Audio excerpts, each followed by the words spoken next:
In 1984 by George Orwell, citizens were controlled by violence, torture, and fear. But Aldous Huxley presented a different, more subtle form of control in Brave New World, one where the ultimate goal of the authorities was not oppression through suffering, but complete happiness and stability.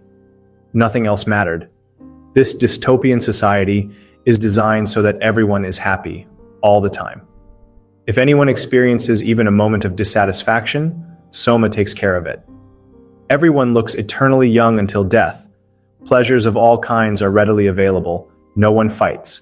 And most importantly, everyone is completely satisfied with their role in life. But why is this seemingly peaceful society not truly perfect? Why did Huxley intend Brave New World as a warning? And why is this warning so relevant to our modern world? These are the questions I will explore in this discussion.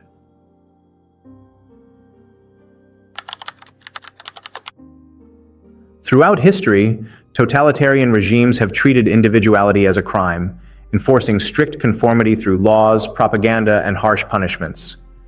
In Nazi Germany, independent thought was brutally suppressed.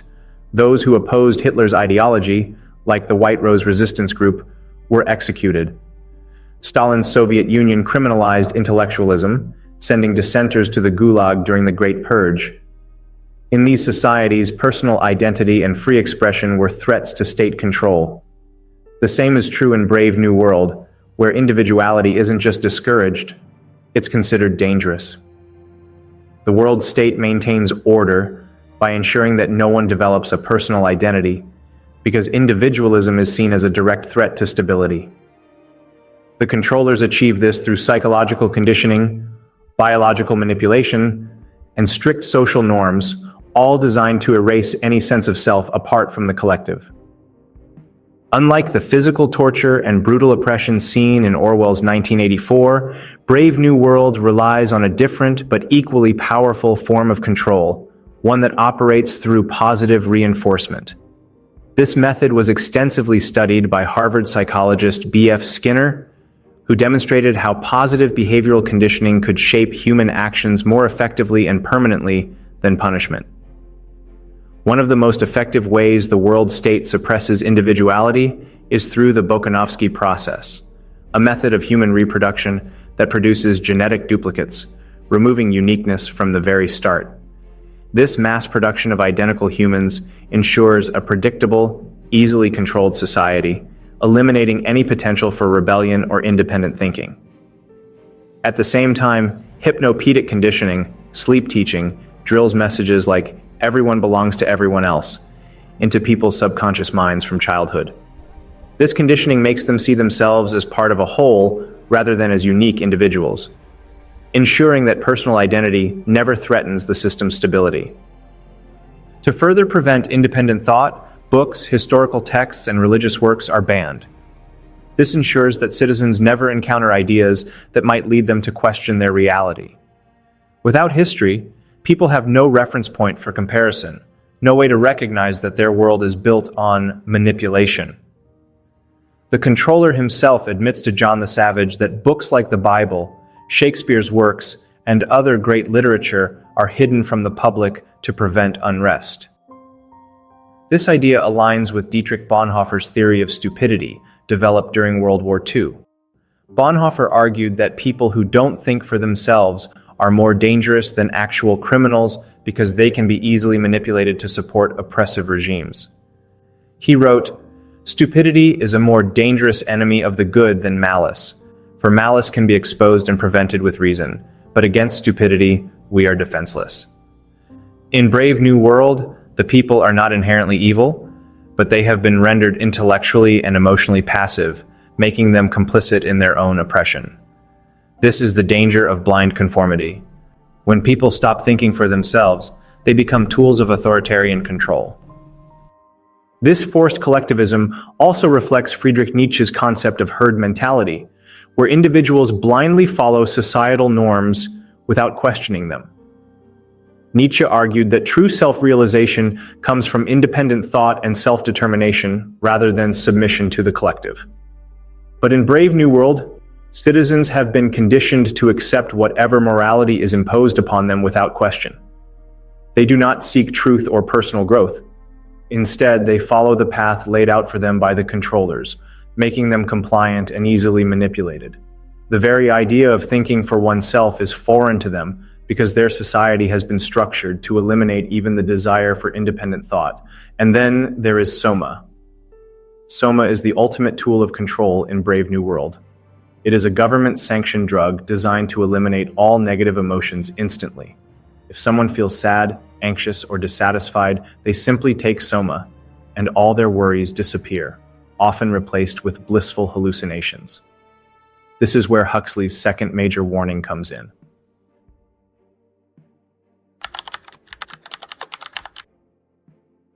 The difference between technology and slavery is that slaves are fully aware that they are not free. Nassim Nicholas Taleb.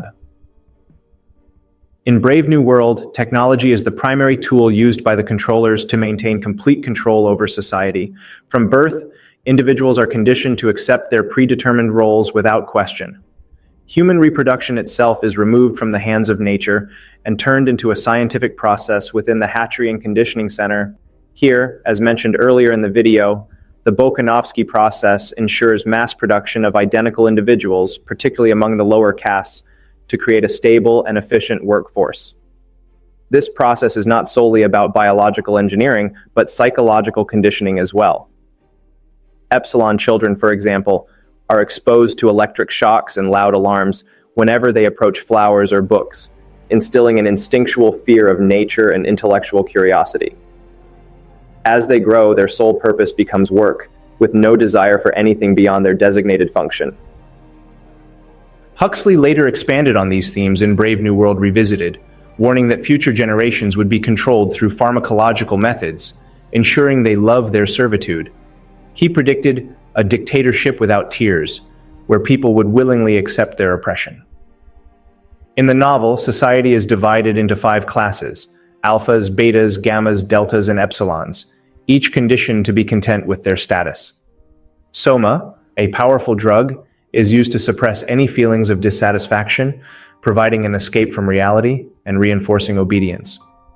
The pleasure derived from Soma ensures that people remain compliant, never questioning the system. Science in Brave New World is not a pursuit of truth, but a tool of power. The controllers understand exactly what they are doing, manipulating science to maintain stability rather than advance human knowledge.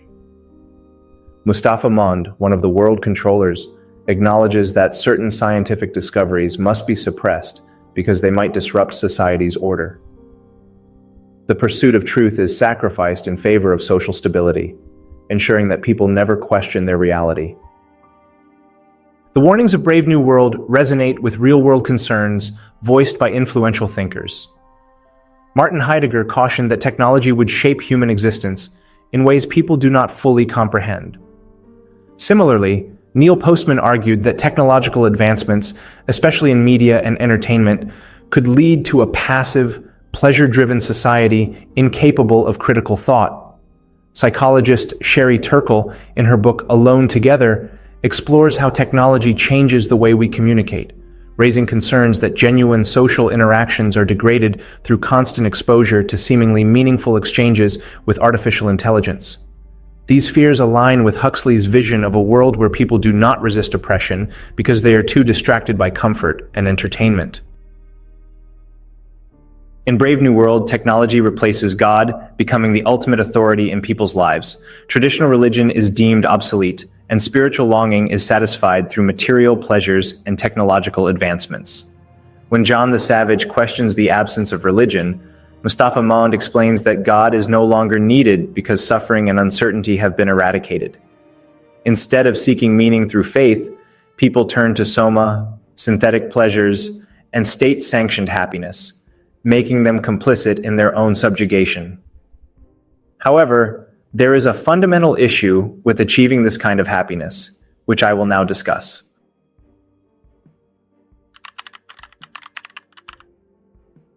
The people of the world state believe they are happy, but their happiness is nothing more than an illusion, a carefully engineered state of mind created by the controllers to maintain order.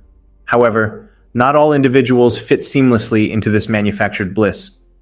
Bernard Marx, an alpha, struggles with the expectations of society. Due to a laboratory mistake, he is shorter than the other alphas, making him feel inferior and out of place.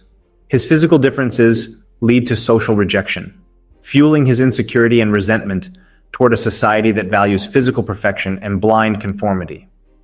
Unlike the others, Bernard is not fully content with soma-induced happiness. He questions the system, though at times his rebellion stems more from personal frustration than genuine ideological resistance. John, known as the Savage, enters this so-called utopia from the reservation, where he was raised by his mother, Linda. He is an outsider in both worlds, too different to belong to the reservation, yet too emotional and passionate to fit into the structured, superficial happiness of the world state.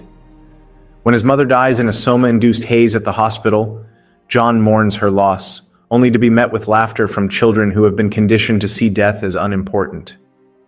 His grief, raw and real, is alien in a society that has eliminated pain and suffering.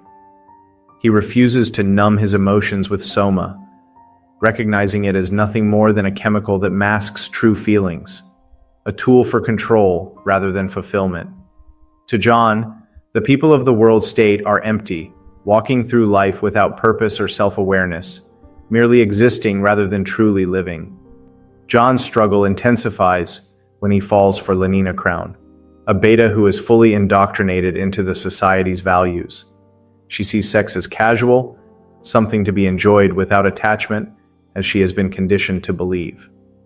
However, John, deeply influenced by Shakespeare's works and a belief in love and commitment, desires something more meaningful. When Lenina attempts to seduce him, he reacts violently, horrified by the shallowness of her affections. His rejection of the world state's ideals ultimately isolates him completely. In the end, John succumbs to despair, unable to reconcile his ideals with the emptiness of the world around him. The nihilism that overtakes him leads to his tragic suicide, a final act of defiance against a society that denies the very essence of what it means to be human. His death is symbolic, proof that a life devoid of true suffering and self-discovery is no life at all. This concludes how happiness, as portrayed in Brave New World, is nothing but an illusion. Real happiness cannot exist without sadness, without contrast, without the full spectrum of human emotion.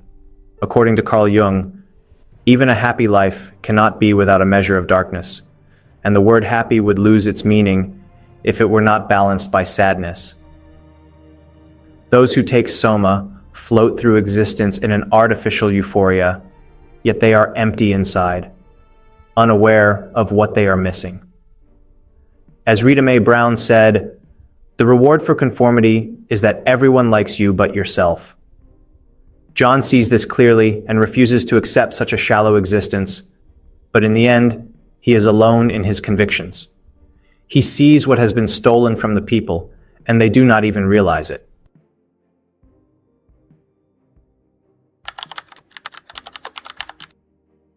"I'd rather be myself," he said. "Myself and nasty.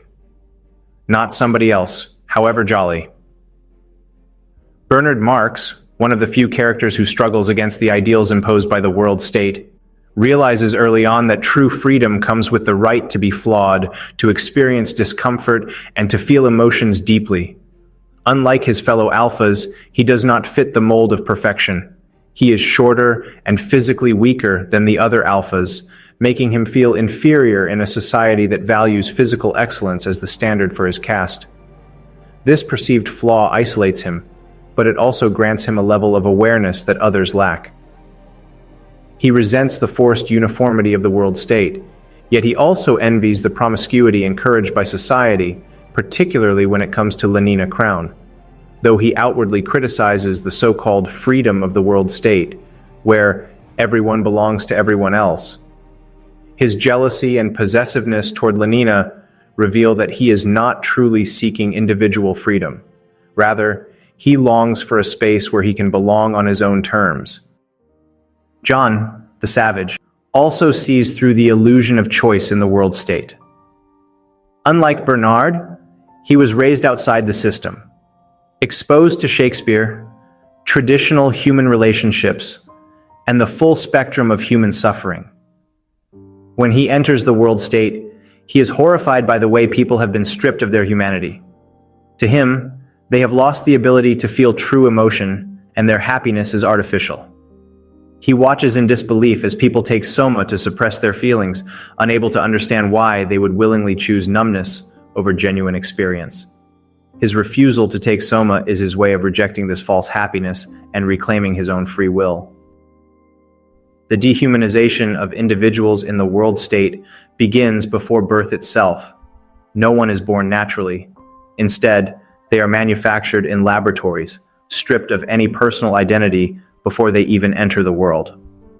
The reproduction process ensures mass production of identical beings, making sure that no one stands out, no one is unique. From infancy, people are bombarded with repeated slogans, shaping their perceptions and ensuring they never question their place in society. They are raised to accept their predestined roles without thought, without resistance, without even realizing what has been taken from them. The eradication of history and culture is another critical aspect of this dehumanization. The world state ensures that no one remembers the past because history carries lessons of struggle, individuality, and human resilience. If people were to recall their ancestors, their traditions, or past ways of life, they might begin to question the artificial reality they live in. By erasing history, the controllers prevent rebellion before it can even take root. Without a past to compare to, the citizens have no concept of what it truly means to be human. They accept their world as the only reality, unaware of everything that has been lost. Even the alphas, the supposed intellectual elite, are not truly free. They are merely distracted, kept occupied with mindless leisure activities like obstacle golf and meaningless pleasures designed to keep them complacent. Meanwhile, the lower castes, the epsilons and gammas, are conditioned to love their servitude, finding joy in the menial labor they perform. They are not merely enslaved. They have been programmed to enjoy their enslavement, ensuring that rebellion never arises. Their humanity has been stripped from them so thoroughly that they do not even realize it is missing. The tragedy of the world state is not just that freedom has been taken away, but that its people do not even recognize their loss. They are content in their oppression, unaware that they are no longer truly human. Their thoughts, desires, and identities have been engineered, making true self-discovery impossible. Bernard and John see this horror for what it is, but they are powerless against a society that has already surrendered its free will.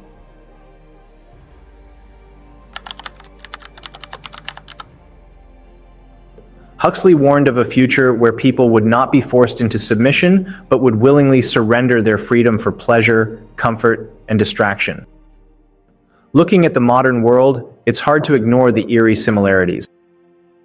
Today, we don't need a government-issued drug to keep us numb. Mindless scrolling has become the new soma. Hours slip away in an endless stream of short videos, each designed to hijack our attention and keep us engaged without ever challenging us to think. Just as the world state promoted casual sex to eliminate deep emotional bonds, the easy access to pornography today offers instant pleasure, while stripping intimacy of meaning. It's pleasure without connection, mirroring the shallow relationships in Brave New World. While there's nothing wrong with entertainment, sports today are often used as mass distraction. Major events dominate headlines, drawing attention away from more pressing issues. The same is true for celebrity drama. Manufactured controversies keep the public entertained while real problems go unnoticed. Today, books are still available, yet fewer people engage with them. Instead, attention spans are shrinking. Thought-provoking discussions are being replaced with clickbait headlines, oversimplified arguments, and content designed to be consumed in 30 seconds or less. Critical thinking takes effort. It requires discomfort. But in a world obsessed with comfort, who wants to be uncomfortable? Pain, struggle, and uncertainty are part of being human.